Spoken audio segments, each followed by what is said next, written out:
बिस्मिल्लाहिर्रहमानिर्रहीम। अस्सलाम वालेकुम स्टूडेंट्स, आज के लेक्चर में आप स्टडी करने जा रहे हैं गैमा फंक्शन और उसकी प्रॉपर्टीज़। गैमा फंक्शन बेसिकली जो है वो मैथमेटिकल टर्म है। आपने पहले मैथमेटिक्स में इसको यूज़ भी किया होगा। तो आज जो है वो मैथमेटिकल फिज़िक्स में इसका यूज़ और इसकी प्रॉपर्टीज़ को स्टडी करेंगे। So what is gamma function? Gamma function basically जो है वो जिसको आप एक कैपिटल लेटर से डिनोट करते हो और इसको सबसे पहले एक साइंटिस्ट और मैथमेटिशियन डैनियल बर्नौली ने इंट्रोड्यूस करवाया था। और जो इसको राइट करने का मैथ में या मैथमेटिकल फिज़िक्स में आपके पास नोटेशन है वो ये आपको नज़र आ रहा है। गैमा फंक्शन को आप इस फंक्शन के थ्रू जो है वो रिप्रेजेंट करते हो, which is a capital letter and which is also a Greek letter. Gamma function जो है वो डिफाइंड हो सकता है तमाम पॉजिटिव इंटीजर्स पर, ये नॉन पॉजिटिव इंटीजर्स के लिए होल्ड नहीं करता। Gamma function can be defined on all positive integers like n having positive values. So इसकी डेफिनेशन जो है वो आपको नज़र आ रही है, ये मैथमेटिकल ट्रीटमेंट है। आप n फॉर पॉजिटिव इंटीजर्स आप इसको राइट करोगे which is equal to interval 0 to infinite e की पावर माइनस x की power n minus 1 d of x where n must be greater than 0. n must be greater than 0 means n must be remains positive or n must be a positive integer. तो आप जब भी gamma function को mathematics में use करते हो, आप इस डेफिनेशन के थ्रू जो है वो इसको यूज़ करते हो, इसको अप्लाई करते हो। और अगेन इसको डैनियल बर्नौली ने जो है वो इंट्रोड्यूस करवाया था, इसको ड्राइव करवाया था। सो गैमा फंक्शन को क्यों जो है वो मैं यहाँ पे इंट्रोड्यूस करवा रही हूँ आपको, इससे इंट्रोड्यूस करवाने का मकसद ये है कि नेक्स्ट जो है हमने बेसल फंक्शन और बेसल इक्वेशन जो है उसको ड्राइव करना है, इसको सॉल्व करना है, तो उसमें भी गैमा फंक्शन का यूज़ होगा। तो उससे पहले आपको गैमा फंक्शन से इंट्रोड्यूस करवाना ज़रूरी था। बेसल डिफरेंशियल इक्वेशंस के अंदर इसका फ्रीक्वेंटली यूज्ड है, वहाँ पे ये इस तरह का एक फैक्टर आपके पास आप ड्राइव करोगे जहाँ पे ये गैमा फंक्शन इन्वॉल्व होगा, where this term is called gamma function. Also gamma function has two properties, which is number one is gamma n plus 1 which is equal to n gamma n, and second is gamma n plus 1 which is equal to n factorial. जो gamma आपके पास function है वो basically यहाँ पे मैंने definition में बताया भी हुआ है कि जो आपके पास ये एक्सटेंशन है फैक्टोरियल कॉम्प्लेक्स नंबर्स की। वो जो कॉम्प्लेक्स नंबर्स होते हैं जो फैक्टोरियल फॉर्म में होते हैं ये उन्हीं की एक्सटेंशन है। तो इसलिए गैमा फंक्शन जो है वो बेसिकली कॉम्प्लेक्स नंबर्स के साथ भी डील करता है। तो अगर हम इन दोनों इक्वेशंस को मतलब दोनों प्रॉपर्टीज़ को जो है कंपेयर करते हैं, क्योंकि दोनों की लेफ़्ट हैंड साइड आपको सेम नज़र आ रही है, तो कंपेयर करने से आपके पास ये दोनों वैल्यूज़ जो है राइट हैंड साइड वाली आप उनको कंपैरिजन व्यू में राइट करोगे। राइट करने के बाद जब आप इसका n का फैक्टोरियल ओपन करोगे तो आपके पास आएगा n into n minus 1 factorial which is equal to this term remains same. यहाँ पे क्या किया है, जस्ट जो है मैंने इसका फैक्टोरियल ओपन किया है एक टर्म के लिए n minus 1 and so on, ये चलता रहना है आगे n minus 2 n minus 3 n minus 4 and so on. तो जस्ट वन टर्म के लिए मैंने इसको ओपन किया है, फिर इधर भी n है इधर भी n है, ये कैंसिल आउट हो जाएगा। आप दोनों में से किसी भी n को दूसरी साइड पर मूव कर कर उसको कैंसिल आउट कर दोगे। तो आपके पास ये n minus 1 factorial which is equal to gamma n जो है ये भी आपके पास एक थर्ड टाइप ऑफ प्रॉपर्टी है। इसको मैंने इंपॉर्टेंट इसलिए लिखा है कि ये आगे जो है क्वेश्चन में इसका सॉल्यूशन होगा, तो इसलिए आप जो है वो इसको दोबारा ड्राइव करने की बजाय एज इट इज़ भी इसको राइट कर सकोगे।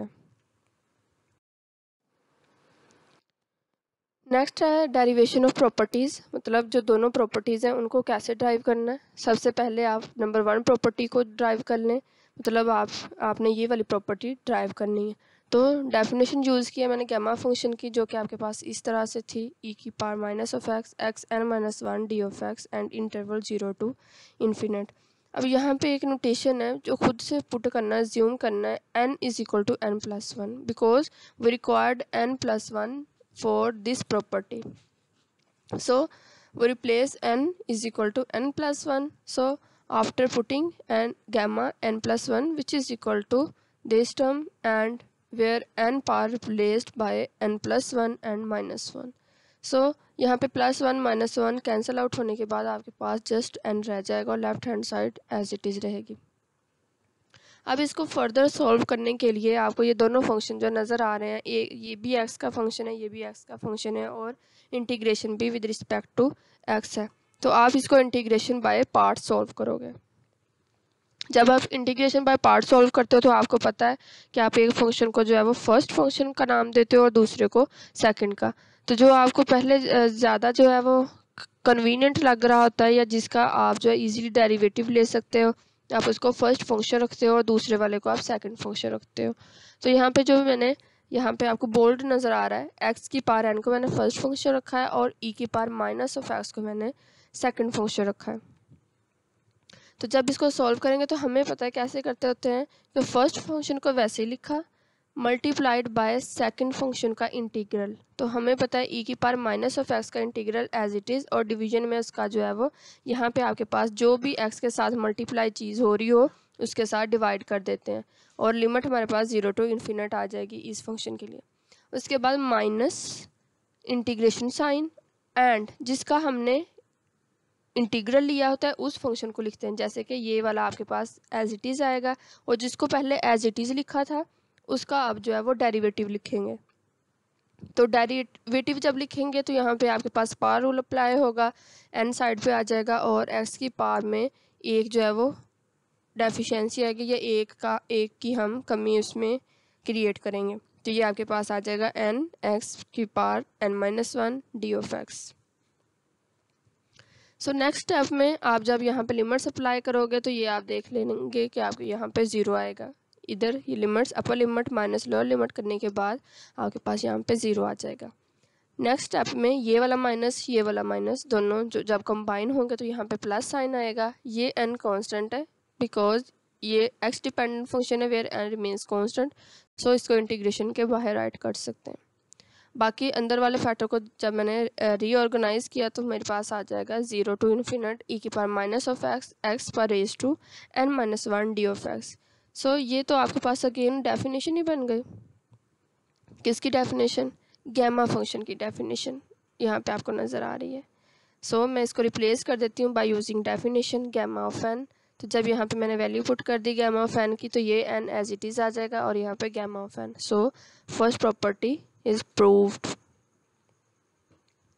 देन मूव करेंगे सेकंड प्रॉपर्टी की तरफ। तो हमें सेकंड प्रॉपर्टी को सॉल्व करने के लिए सबसे पहले एक और नोटेशन या एक और वैल्यू निकालनी है जो कि गैमा ऑफ 1। हमें सेकंड प्रॉपर्टी के सॉल्यूशन के लिए पहले एक जो है और टर्म ड्राइव करनी है गैमा 1। तो गैमा 1 के लिए अगेन मैं ड्राइव करने के लिए सबसे पहले अगेन डेफिनेशन कंसीडर करूँगी। किसकी? गैमा फंक्शन की definition as it is write करने के बाद मैं पुट करूँगी n इज़ इक्वल टू 1, क्योंकि मुझे क्या चाहिए? Gamma of 1। तो मैं n की जगह पे 1 पुट करूँगी तो जो है मैं इसको सोल्व कर सकूँगी। जब 1 पुट किया तो इधर गैमा ऑफ 1 और इधर भी जहाँ पे n है वहाँ पे 1 आ जाएगा।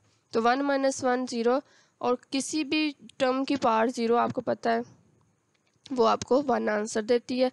तो e की power minus x as it is आ जाएगा। x पर raise to 0 means which is equal to 1, so यहाँ पे 1 आ जाएगा। तो आपके पास बाकी सिर्फ e की पावर माइनस ऑफ एक्स का फंक्शन रह जाएगा। जब इसको फर्दर सॉल्व करेंगे, फर्दर सॉल्व करने के बाद जो है आप इसकी इंटीग्रेशन अगेन आपको पता है ये आएगी। फिर जब इसकी लिमिट्स अप्लाई कर देंगे तो लिमिट्स अप्लाई करने के बाद सिंप्लीफाई करने के बाद गैमा 1 का जो रिजल्ट है वो इक्वल टू 1 आता है। So proved gamma 1 which is equal to 1।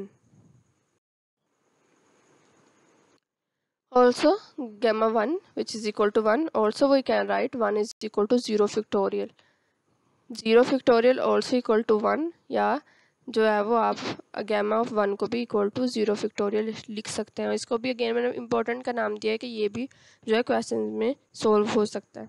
सो अब आप पुट करोगे प्रॉपर्टी नंबर 1 के अंदर n इक्वल टू 1। जो आपकी प्रॉपर्टी नंबर 1 है उसी के जो रिज़ल्ट में उसी में जो है आप वैल्यूज़ को रिप्लेस करोगे। पहले n इक्वल टू 1 पुट करोगे। तो जब मैंने ये आपके पास प्रॉपर्टी थी बेसिकली मैंने लिखा है दैट इज़ ये आपके पास प्रॉपर्टी नंबर 1 है। यहाँ पे आपने n इक्वल टू 1 पुट करना है। तो जब 1 को पुट किया तो आपको इस तरह का रिजल्ट नज़र आएगा। फिर ये आ जाएगा gamma of 2 which is equal to 1, और ये गैमा ऑफ 1 इक्वल टू अभी ड्राइव किया है 0 फैक्टोरियल, तो यहाँ पे आ जाएगा 0 फैक्टोरियल। ये 1 जो है n की जगह पे आ रहा है, इसकी जगह पे गैमा ऑफ 1 की जगह पे इसका रिजल्ट आ जाएगा 0 factorial. So we can write 1 factorial, because आप जब इस रिजल्ट को कंबाइन करके लिखोगे तो आप लिख सकते हो 0 factorial also equal to 1, so 1 multiply 1 which is equal to 1, we can write 1 factorial. Again put n is equal to 2 in property number 1, जब n को इक्वल 2 पुट करेंगे तो इधर 2 आ जाएगा, इधर गैमा ऑफ 2 का रिजल्ट अभी निकाला है 1 फैक्टोरियल, वो 1 फैक्टोरियल के साथ आएगा। 2 और 1 को मल्टीप्लाई करेंगे तो वो 2 होता है, ये हम इसको राइट कर सकते हैं 2 का फैक्टोरियल। सिमिलरली हम पुट करेंगे n is equal to 3, n is equal to 3 put करने के बाद जो है आपके पास ये बन जाएगा गैमा 4, और इधर आपके पास आ जाएगा गैमा 3। तो गैमा 3 अभी हमने ड्राइव किया 2 फैक्टोरियल, तो इसकी जगह पे पुट कर देंगे 2 factorial, 3 into 2 which is equal to 6, और 6 is also a factorial of 3, 3 multiply 2 is 6, so हम 6 को राइट कर सकते हैं 3 फैक्टोरियल। इसी तरह से आप जो है फर्दर वैल्यूज़ निकाल सकते हो। इसको फिर मैंने सो ऑन कर दिया, आप इसको राइट कर सकते हो gamma n which is equal to n minus 1 factorial, और gamma n plus 1 which is equal to n factorial. ये और कर इन दोनों के इक्वल लिख सकते हैं। ये तो सेकंड प्रॉपर्टी जो प्रूव हुई है, और ये जो है जो मैंने पीछे एक इम्पोर्टेंट नोटेशन रखी थी, नाम दिया था उसको, ये उसी को यूज़ करते हुए आप इसको इस तरह से भी लिख सकते हो। So second property is also proved.